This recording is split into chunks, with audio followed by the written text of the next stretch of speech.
OK. Donc, c'est 11 heures. Bon matin, Daniel. Bon matin, Robert. Comment ça va? Ça va très bien, toi? Oui, ça va bien. Alors, pour ceux qui ne nous connaissent pas, courte introduction, on a Daniel Ducharme, qui est planificateur financier, fiscaliste et gestionnaire de portefeuille. Et moi, c'est Robert Chin, je suis gestionnaire de portefeuille. Euh, on travaille pour Patrimoine Roldan, qui fait partie de Industrielle Alliance Valeurs Mobilières.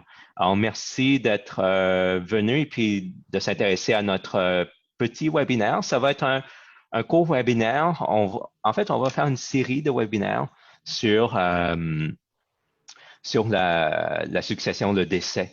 Et puis, pourquoi qu'on décide de faire ça? Je crois, Daniel, entre toi et puis moi, dans notre pratique, on a rencontré beaucoup de clients qui sont pas prêts à ça, on a l'impression que les clients ne connaissent pas très bien ou ne comprennent pas les conséquences d'un décès avec ou sans testament. Alors, ben, on va tout de suite, là, on va commencer à défaire un mythe. Nous, ce qu'on entend souvent, c'est que le gouvernement va nous taxer au décès, va nous taxer la succession et puis tout ça. Qu'est-ce que t'en dis, toi, là-dessus? Qu'est-ce qui arrive, c'est qu'au Québec, contrairement aux autres provinces, on Hmm, n'a pas de taxe de succession. hmm, Alors, dans les autres provinces, il y en a. Nous autres, on n'en a pas.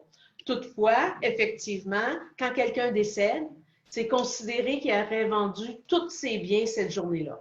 OK. Donc, s'il vend tous ses biens, ben, les conséquences fiscales sont là. Mais c'est simplement un exemple parfait. Votre père ou votre grand-mère avait des certificats de placement, avait plus de fer ou de REER, puis elle avait sa maison. Hmm, Donc, l'impôt à payer là-dessus, c'est juste sur les intérêts que les certificats de placement ont générés. Parce OK. qu'on n'a pas d'impôt sur notre résidence. Puis les OK. certificats de placement, ben, c'est toujours de l'argent qu'on a déjà payé l'impôt. C'est Donc, ça. le gouvernement, là-dessus, il ne va rien avoir. C'est ça. Donc, finalement, c'est juste l'impôt qu'il aurait fallu payer de toute façon. Exact. Alors, qui n'a pas été payé encore par la personne décédée. Alors, Exact. donc, ça clarifie déjà cette partie, ce mythe qu'on entend souvent. Il y a pas de taxe à succession. C'est ça Non, qui est au important Québec. à retenir. Et puis, c'est quoi qui décide quand la succession et tout ça? C'est le Code civil ou le testament. Donc, c'est C'est ça. important de retenir cette partie-là, là. Exact. Euh, Alors, qu'est-ce que ça implique? Ça implique que si on n'a pas de testament, nous, on est sur le Code civil et non pas le common law comme les autres provinces. ouais, Alors, quand on est au Québec, c'est le Code civil qui va déterminer comment nos biens vont être distribués. Donc, ça veut dire qu'à ce moment-là, si on n'a pas fait de testament, on perd contrôle comment nos biens vont être c'est distribués ça. parce que c'est le Code civil qui le donne. Je pense, Robert, que ce qu'on fera, c'est que dans un prochain webinaire, on pourra expliquer exactement ça serait quoi la distribution si on n'a pas de testament pour voir c'est quoi les conséquences aussi à ce fait-là. Exactement, ce sera probablement à l'agenda d'un autre de nos webinaires. Et puis, ça va aussi vous épargner de passer à travers le Code civil, qui est une belle petite brique imprimée sur des feuilles d'oignon. Donc, c'est pas la plus belle, la lecture la plus intéressante à faire. Alors, euh, on sait qu'aussi qu'une bonne planification successorale, ça évite beaucoup de conséquences fâcheuses, pas juste au niveau des volontés qu'on respecte pas nécessairement, mais aussi fiscales. Hein. Quelquefois il y a Effectivement. c'est ça, des conséquences non voulues qu'on a beaucoup mieux planifié fiscalement avec un testament. Un exemple parfait de ça, c'est que si tu veux laisser de l'argent aux enfants puis à l'épouse ou à l'époux, ben, qu'est-ce qui arrive? C'est que tu essaies de donner au conjoint un instrument qui n'a pas de conséquences fiscales dans les mains du conjoint. C'est Exemple, ça. le REER peut rouler au conjoint sans impôt à payer. Mais si on dit, ben, je veux donner mon REER à mes enfants, ben, à ce moment-là, il faut payer l'impôt sur le moment total sur le rapport d'impôt de l'individu qui décède. Alors, ce qui peut faire que ça peut être des montants très importants. Oui, exact. Ça peut faire la différence entre une succession qui vaut tant d'argent et une succession qui vaut peut-être la moitié quand on parle des REER, là. Exact. Alors, mais avant d'aller dans tous ces détails de planification successorale, il y a une loi, en fait, il y a deux régimes, une loi et puis un régime qu'il faut comprendre mieux et qu'on trouve que c'est pas assez connu au Québec. C'est évidemment le fameux patrimoine familial et puis les régimes matrimoniaux. Ce qu'on va faire, c'est que dans cette première, on n'a pas beaucoup de temps. On s'est dit qu'on va faire des webinaires très courts de 15 minutes maximum et on laissera une petite période de questions après. Alors, aujourd'hui, on va surtout traiter du patrimoine familial et dans un prochain webinaire, on va vous suivre nous sur Facebook. On va vous annoncer quand ce que ça va être. On va parler un petit peu plus en détail des régimes matrimoniaux. C'est parfait? Oui, Donc, et aussi les conséquences quand on parle de testament, hmm, pas de testament, aussi conjoint de fait pas, et marié civilement ou oui, religieusement. Alors, toutes ces choses-là, on veut toutes les adresser particulièrement sur des webinaires différents. parfait ça. Donc, ça va être super captivant. C'est et puis ça va vous aider. C'est sûr qu'on va pas aller dans tous les détails, mais ça va aider à une bonne compréhension parce que chaque situation est unique. Chaque personne a une situation unique, là. Définitivement. Donc, on se lance dans le patrimoine familial. C'est quoi le patrimoine familial?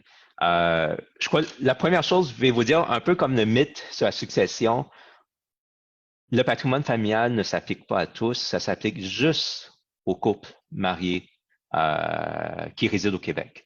Et ça ne s'applique pas aux conjoints de fait. Je ne sais pas pourquoi j'ai entendu souvent du monde qui sont conjoints de fait et qui croient que le patrimoine familial s'applique à eux, qu'ils ont une certaine protection. Non, ça ne s'applique pas aux conjoints de fait. Il y a même eu un cas récemment avec un certain monsieur du Cirque du Soleil et sa conjointe qu'on a entendu dans les nouvelles. Et puis, on va pas aller dans les détails là-dedans. Alors, c'est quoi le patrimoine familial?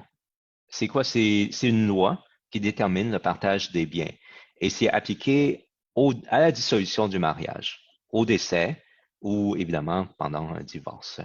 Euh, Daniel, parle-moi de qu'est-ce qui est inclus dans le patrimoine familial?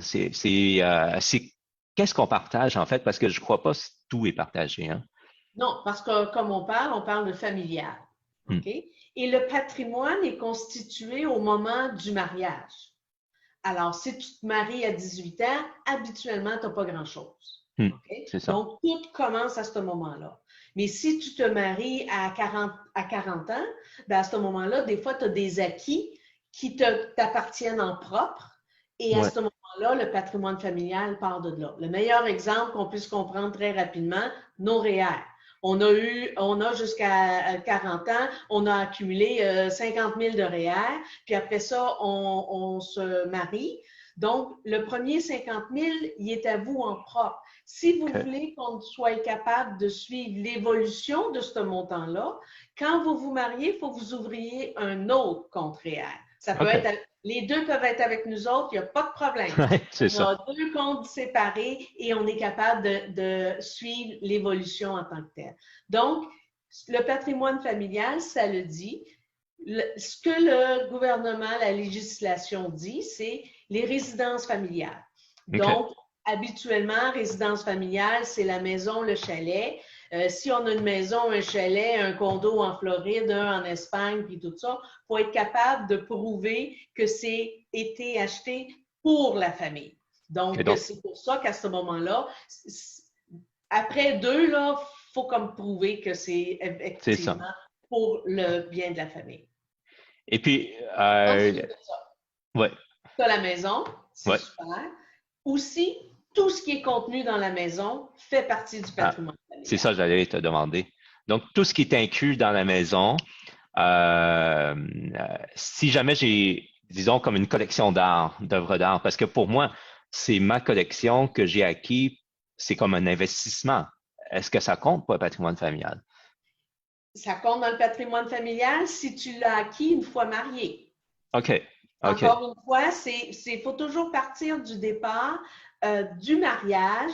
Qu'est-ce qui était à un et à l'autre avant le mariage? Il reste comme ce qu'on appelle des propres. à OK. usage familial, mais c'est ton propre. Donc, si tu avais acheté ta collection avant ton mariage, Oui. la collection t'appartient toujours, mais parce que ça fait partie du patrimoine familial, la plus-value durant le mariage est OK. utile. OK. OK. Mais tantôt, quand tu mentionnais que c'est ce qui garnisse la résidence principale, est-ce que c'est pour ça que toi, tu as un tableau à ton bureau ici, au lieu d'être à la maison? Tu as des personnes. Robert, dis pas tous mes secrets, voyons donc. Quand j'ai suivi mon cours, j'ai compris le principe et OK. effectivement, c'est ce que j'ai fait. J'ai amené le tableau au bureau. Donc, ça ne meuble pas la résidence principale. OK. Donc, automatiquement, ça va rester mon propre et même la plus-value va m'appartenir. OK. Donc, en gros, l'esprit de la loi, c'était que ce qui garnisse, ce qui est pour usage de la famille. C'est ça Exact. qui est inclus dans le patrimoine familial. Mais évidemment, il y a des exclus aussi comme les comptes Oui, non mais ici, enregistrés. ce qu'il faut dire, Robert, c'est Oui, que quand on parle de ça, on parle aussi des véhicules. oui, c'est OK? vrai, les véhicules, il Donc, faut pas oublier ça. non. Alors, l'autre question qu'on se dit, on a une voiture puis une moto. Hmm, Mais la moto, c'est à madame. C'est oui, juste madame qui l'utilise et qui va se promener avec et tout ça. À ce moment-là, est-ce qu'elle l'a acquis après le mariage? hmm, Et à ce moment-là, est-ce qu'elle est capable de prouver que c'était pour son usage personnel? personnel, Alors, à ce moment-là, ça ne fera pas partie du patrimoine. Il y a d'autres règles qu'on va expliquer plus c'est tard, ça. là, mais à ce moment-là, ce n'est pas pour les besoins de la famille, donc automatiquement, ça ne fait pas partie du patrimoine. OK, OK. Donc, N'oublie pas non plus tous les régimes de retraite oui, les à régimes de partir retraite du moment du mariage. à partir du Donc, mariage. on parle des REER, on parle aussi des régimes de pension des compagnies. Alors, si ton conjoint, c'est un professeur ou un infirmier, alors automatiquement, son plan de pension, à partir du moment du mariage, fait partie du patrimoine. Comme on dit OK, toujours, tout ce qu'il y a avant, c'est ton propre. Alors, OK. s'il y a un divorce ou il y a un décès et qu'on ne donne pas nécessairement ce plan-là au conjoint, le calcul va être fait en disant, ben, le patrimoine familial s'applique, donc automatiquement, à partir du moment du mariage, Hmm, ça va être divisé. OK. Donc, c'est quand même assez large comme loi. Évidemment, je crois que l'objectif, c'était pour une question d'équité entre les couples, parce que c'est pas toujours équilibré. C'est sûr, peut-être qu'un des conjoints reste à la maison pour permettre à l'autre de pouvoir travailler. Exactement. À Euh, ce moment-là, c'est des décisions de couple. c'est Donc, c'est pour ça. ça que le gouvernement a quand même mis un, pas un carcan, mais une unité qui fait que là, tout le monde comprend que dépendamment qui a l'argent pour aller l'acheter, ça fait partie des besoins d'une famille. Ouais. Euh, il y a d'autres choses qui sont exclues du patrimoine, mais ces choses-là, sont souvent couvertes par les régimes matrimoniaux. C'est comme les comptes non enregistrés, les questions de cadeaux et puis tout ça. Ça, on va essayer d'en traiter un petit peu plus quand on va discuter des régimes matrimoniaux. Mais une chose importante, comme les montants en héritage, ça, c'est des sommes propres, si je me rappelle bien, hein, c'est ça? Oui. Et en plus de ça, ça ne fait pas partie du patrimoine C'est familial. ça, des Si on héritages. est capable de prouver que ce qu'on a utilisé de l'héritage, ça n'a pas été utilisé pour le bien de la famille. Ouais. OK. Et encore une fois, exemple, tu as une maison, c'est la résidence familiale, ça fait partie du patrimoine parce que tu l'as acquis quand tu t'es marié. Ben, systématiquement, si tu prends ton héritage pour aller payer l'hypothèque, Hmm. ben, ça fait partie du patrimoine. C'est ça. C'est pas ce montant d'argent-là qui va être soustrait au moment où la maison va être vendue. Ça fait Donc, partie maintenant du patrimoine il familial. faut, il faut faire attention pour pas contaminer ces Exactement. sommes-là. Euh, Dernier petit point, parce qu'on est déjà proche de 15 minutes, on va ouvrir aux questions. Dernier petit point pour le partage du patrimoine. Moi, j'ai toujours souvent entendu cette inquiétude qu'il faut scinder la maison en deux. Euh, c'est pas comme ça que le patrimoine familial se partage. Non. Alors, comment ça se partage? Comment que... Alors, à ce moment-là, qu'est-ce qui arrive? C'est qu'on fait la liste des biens. Oui, On détermine les propres. Ce que je veux dire par là, c'est qu'on dit, bon, ben la maison est aux deux noms, donc il n'y a ouais. pas de problème. On va C'est ça, falloir c'est qu'il y ait une déjà, ouais, addition c'est ça. quand on va décider comment sont distribués les biens. Tu as la voiture, tu as au nom de madame, une autre voiture au nom de monsieur, ben là, à ce moment-là, ça fait partie du patrimoine, mais ça rentre dans la colonne de chacun des individus. Les REER, la même chose. Ouais. Donc, une fois qu'on a le montant, qu'on divise en deux, après ça, quoi va à qui?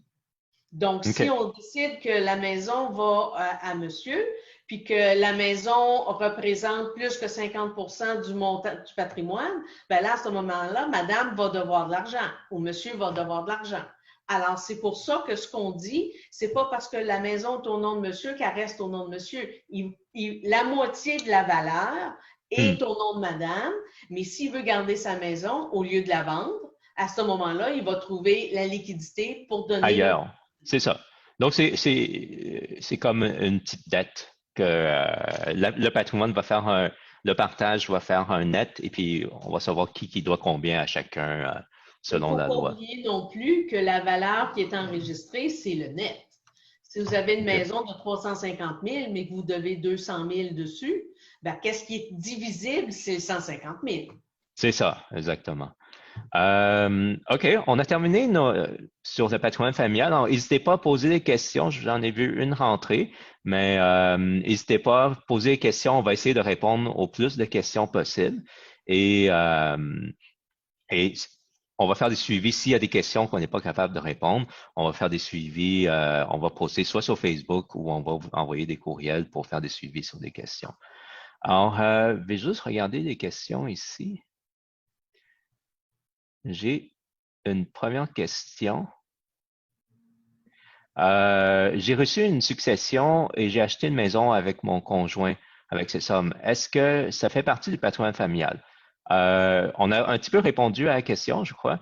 Alors, Daniel? Effectivement, parce que ça a été acquis après le mariage, Hmm, même si ça vient d'une succession, ça fait partie des besoins de la famille. Donc, à ce moment-là, ça va faire partie du patrimoine familial. OK. Toutefois, le montant qui est mis dedans, c'est quand Ouais, même un propre parce que ouais, ça vient d'un héritage, mais la valeur additionnelle qui va arriver avec le temps, cette valeur-là va être divisible ouais, c'est ça. Parce que ça profite à la famille. à la À la famille. famille, c'est C'est les ça. besoins de la famille. C'est ça. Est-ce que c'est possible de renoncer au patrimoine familial? Ça j'entends souvent cette question-là. Donc, je vais faire mon testament, puis je vais dire que je renonce C'est à. ça, quelque chose comme ça. C'est pas Non, possible, hein. Sinon, ça n'aura pas vraiment de- d'intérêt, cette loi-là. c'est ça. Mais Tu ne il y peux a pas des le faire exceptions. d'avance. C'est Tu ne ça. peux pas le faire d'avance. OK? Ouais. Quand que la loi a été mise en place, Hmm. les couples mariés qui ne voulaient pas participer au patrimoine familial avaient un délai. Ne demandez-moi pas le délai qu'il y Hmm. avait ou quoi que ce soit, mais maintenant, c'est le patrimoine familial. Tu ne peux pas y renoncer. OK. Donc, la plupart du temps, au niveau du décès, on peut y renoncer quand on ouvre le testament et OK. qu'on sait qu'à ce moment-là, on décide, bon, non, non, je ne veux pas que le patrimoine familial s'applique. Alors, parce que ça aussi, on va en parler quand on va commencer à parler des testaments et sans testament. Donc, seulement qu'à ce moment-là qu'on peut y renoncer. Ou, si on est dans un cas de divorce, on peut Ouais. dire qu'effectivement, on renonce au patrimoine familial, mais pas avant, et on ne peut pas le dire avant dans notre testament non plus. C'est ça. Et puis, pourquoi quelqu'un renoncerait au patrimoine familial? Je ne sais pas si c'est pertinent, mais je crois qu'on regardera dans le futur, dans certains cas, où est-ce qu'il y a certains avantages de renoncer au patrimoine familial ou du côté fiscal et puis tout ça. Je Alors, pense que cette alternative-là va être beaucoup plus forte quand tu es sans testament. ouais, c'est Parce ça. qu'à ce moment-là, ça veut dire que la personne décédée n'a pas fait des choix à qui allait où. Donc, à ce moment-là, un exemple parfait, monsieur décède, il y a des enfants, il y a une épouse et automatiquement, un tiers va à l'épouse, deux tiers aux enfants. Toutefois, patrimoine familial est là avant pour au niveau des. Tu sais, c'est tous des points plus techniques Ouais, qu'on va on va reparler quand on va faire les OK. webinaires spécialement pour ça. C'est ça. Ah, une petite dernière question, peut-être. Je sais pas. Ben, continuez à nous envoyer des questions. Soyez pas gênés, mais on vient d'en recevoir une autre. Je me suis marié en France. Ça, c'est sûr, de plus en plus, le monde sont, j'imagine, de plus en plus mobiles. Même à Vegas, Même, oui, même à Vegas aussi, c'est vrai. Même à Vegas, on voit souvent des cas, ben, nous peut-être moins souvent, mais surtout à la télé, du monde qui se marie à Vegas. Euh, Est-ce que le patrimoine familial s'applique? je pense que premièrement, Oui. pour s'assurer que le mariage qui a été célébré ailleurs qu'au Québec ou au Canada Hmm. soit reconnu au Québec. Hmm. Ah oui, Donc, oui, ça c'est c'est bien bon important, ça. d'aller se marier à Vegas, mais s'il n'y a pas personne qui a la preuve ici au Québec, ben c'est comme vous n'étiez pas marié. Ouais. Alors, une fois que vous êtes marié, n'importe où, que ce soit en République dominicaine, à Cuba ou quoi que ce soit, il faut ramener le certificat de mariage et le faire enregistrer à l'état civil OK. pour que le mariage soit reconnu. C'est ça. Et puis, OK? je crois que le patrimoine s'applique.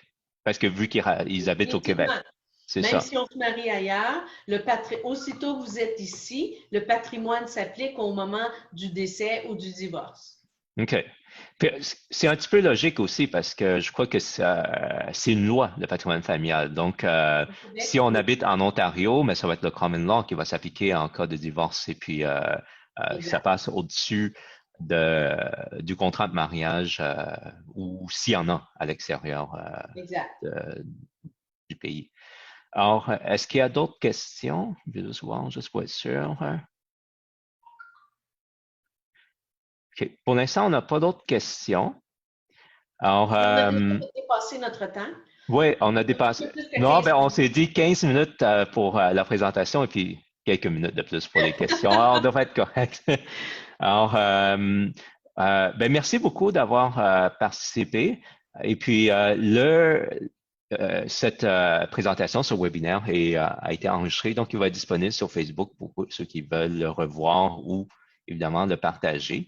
Avant de quitter, je vais partager mon écran parce qu'il y a quelques informations réglementaires qu'on doit partager, évidemment.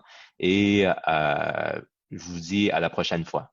Merci beaucoup encore À la et prochaine. à la prochaine.